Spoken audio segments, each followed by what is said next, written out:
Assalamu alaikum and welcome back. In this lecture, we are going to learn 8051 timer modules. These modules may be used as timers or counters. When used as timers, they can generate periodic ticks or delays. Whereas, when used as counters, they can count events happening outside microcontroller. 89C51 comes with two timer modules known as timer 0 and timer 1. Both timers are 16-bit wide and may be used as timers or counters.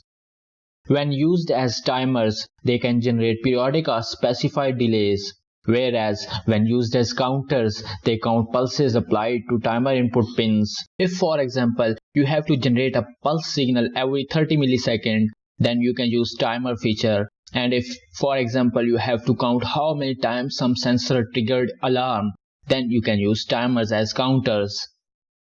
Each timer can operate in one of four possible programming modes.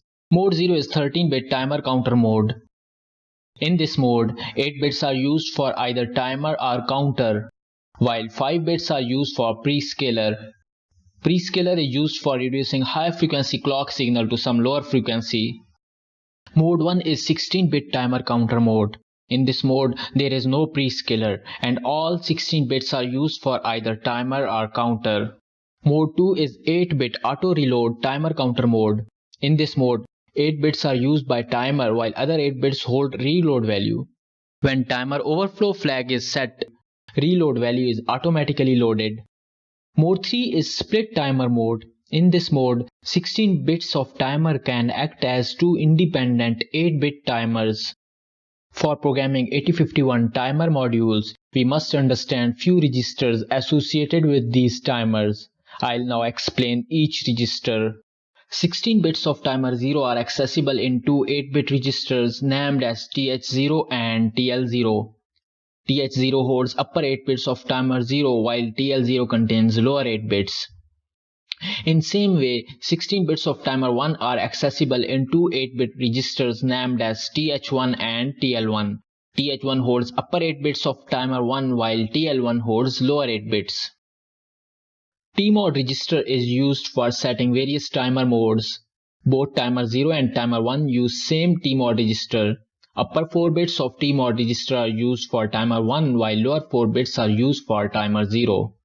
Let's have a look on individual bits of this register. When gate bit is 0, timer start or stop is controlled by TR bit of TCON register. We shall see TCON register later on. When gate bit is 1, timer start or stop is controlled by both TR bit of TCON register as well as external interrupt input. Timer will only start when both TR bit of TCON register and external hardware interrupt input are active. This feature may be used for pulse width measurement. We shall see external hardware interrupts when we shall study interrupts in following lectures. CT bit is used for selecting timer or counter mode. When it is 0, timer mode is selected, and when it is 1, counter mode is selected. M1 and M0 bits are used for selecting one of four possible modes. I have already explained those programming modes while explaining 8051 timer modules. We can make these bits 00, 01, 10 or 11 for selecting mode 0, 1, 2 or 3 respectively.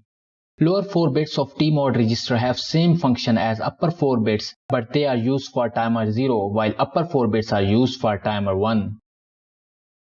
Now we shall see timer control register. Lower 4 bits of this register are used for interrupt handling. We shall see them in following lectures. Upper 4 bits of timer control register are used to control timer 0 and timer 1. Let's have a look on individual bits of this register. TF1 bit is timer 1 overflow flag. When timer 1 reaches maximum count and rolls over, this flag bit is set. TR1 bit is used to control start and stop of timer 1. Timer 1 is started when this bit is high and it stops when this bit is made 0. TF0 and TR0 have same function as TF1 and TR1. These two bits are used for timer 0 in same way as TF1 and TR1 used for timer 1. In next lecture, we shall see how we can configure and handle different timer modes. Stay tuned.